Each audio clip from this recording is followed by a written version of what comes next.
Pertempuran ini akan mengakibatkan Pangandaran hancur lebur.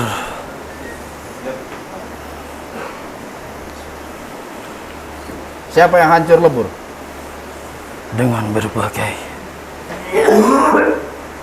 cara yang nanti saya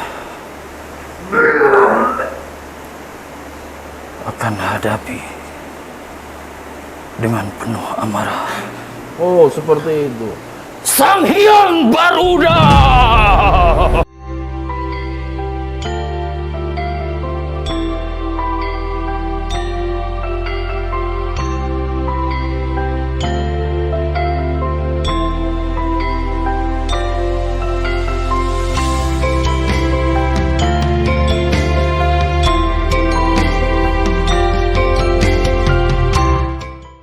Om Awignamastu Namasidam. Om Siddhar Astu Tat Astu Swaha.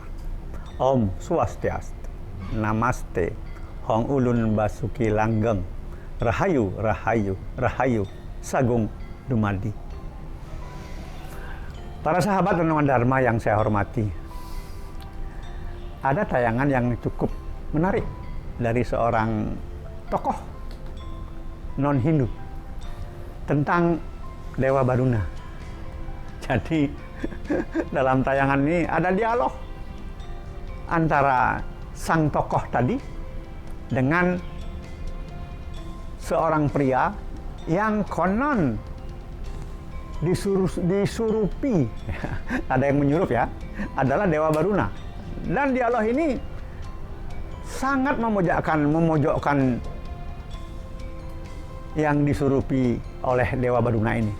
Nah, begitu menonton tayangan ini, saya langsung dalam hati berterima kasih kepada sang tokoh bahwa tayangan-tayangan seperti ini memang saya nantikan, sehingga saya ada peluang untuk memberikan penjelasan, katakanlah meluruskan, tidak untuk umat lain, tapi untuk umat sendiri, biar tahu, paham seperti apa sebetulnya Baruna itu.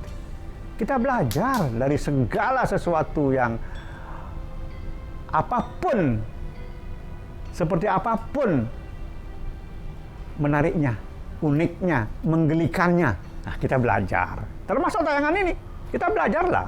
Ya. Jadi, yang dikatakan pria tadi disurupi oleh Dewa Baruna, dengan mudah dan gampang saya katakan, yang menyurup itu bukan Dewa Baruna, tetapi raksasa Baruna. Karena di laut juga dimensinya banyak, dan itu memang dibiarkan karena itu bagian daripada alam, bagian daripada samudra. Berbagai dimensi ada di samudra itu, tidak hanya dimensi kedewataan, tetapi juga ada dimensi asura di sana. Jadi yang menyurup dan mengaku sebagai akulah Sang Hyang Baruna, itu bukan Baruna, bukan Dewa Baruna, tapi raksasa Baruna, makhluk dimensi bawah yang ada di samudera. Ternyata sang tokoh tadi kurang jeli untuk membedakan ini dewa atau raksasa. Nah, kemudian tampilan sang raksasa ini dengan berteriak, akulah Sang Hyang Baruna. Itu bukan tampilan seorang dewa, itu makhluk dimensi bawah. Sehingga benar kata sang tokoh mengatakan bahwa Anda adalah makhluk tidak berakal. Lah iyalah, orang raksasa jelas tidak berakal, ya. Tetapi yang lebih tidak berakal sebetulnya siapa? Kok mengatakan atau menginginkan menurunkan dewa, yang turun malah raksasa. Nah ini, lalu dikatakan Anda membodoh-bodohi. Kemudian agama Anda adalah agama yang memuja iblis. Kemudian agama Anda buatan manusia. Weh, hebat. Benarkah demikian? Memang orang kalau tidak belajar agama Hindu tidak pernah menyimak Weda, karena memang dilarang oleh keyakinan tertentu untuk membaca kitab-kitab agama lain, ya tidak tahu. Akhirnya apa? Ya membuat kesimpulan sendiri, membuat pernyataan-pernyataan yang tidak pernah dikonfirmasi oleh tokoh-tokoh Hindu sendiri, seperti halnya tayangan ini.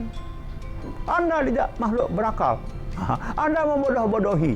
Agama Anda adalah agama buatan manusia. Weh, hebat sekali. Hebat sekali. Jadi, dengan kata lain dikatakan bahwa Hindu itu agama iblis. Ya, menyembah iblis. Dan itu buatan manusia. Hanya masalahnya, kalau dipikirkan secara logika, secara akal sehat, jumlah ayat-ayat dalam Weda itu lebih dari 20.000. Adakah manusia yang sanggup menuliskan sekian banyak ayat dan mengartikannya? Ada. Sementara agama lain, berapa ayat? Hanya sekitar ratusan ayat. Itu pun juga setengah mati belajarnya. Ya. Nah, Bapak Ibu, sahabat Renungan Dharma yang saya hormati, kita sebagai umat Hindu tidak perlu gelisahlah dengan adanya tayangan-tayangan seperti ini. Tersenyumlah, jangan pura marah. Ya, jangan marah. Karena apa yang terjadi? Ini zaman kali. Ya.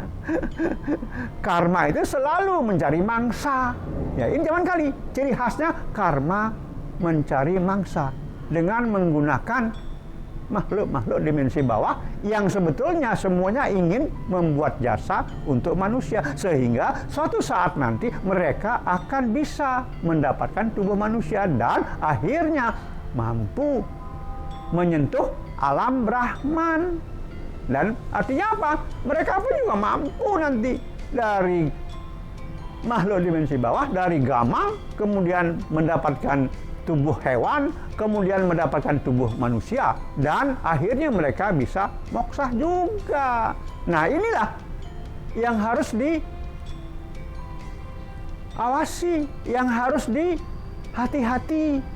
Tidak boleh kita hanya merimu, wah ini Siwa, saya Brahma, saya Baruna, padahal itu gamang. Dan itu terjadi tidak hanya di masyarakat non-Hindu, tapi juga di masyarakat Hindu sendiri terjadi.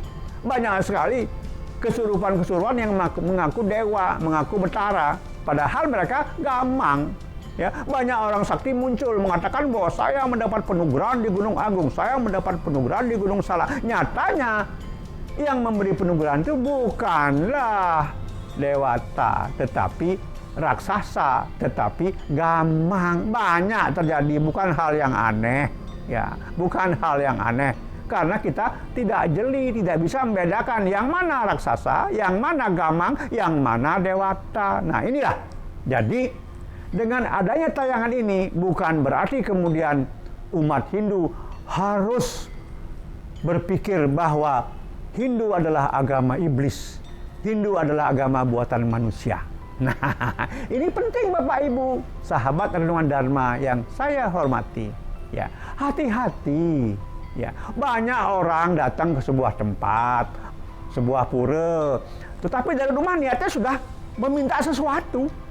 Maka di perjalanan menuju pura itu banyak makhluk-makhluk dimensi bawah yang menggunakan kesempatan ini untuk membuat jasa bagi si manusia tadi, sehingga sebelum dia mencapai pura sudah mendapatkan apa yang dia inginkan.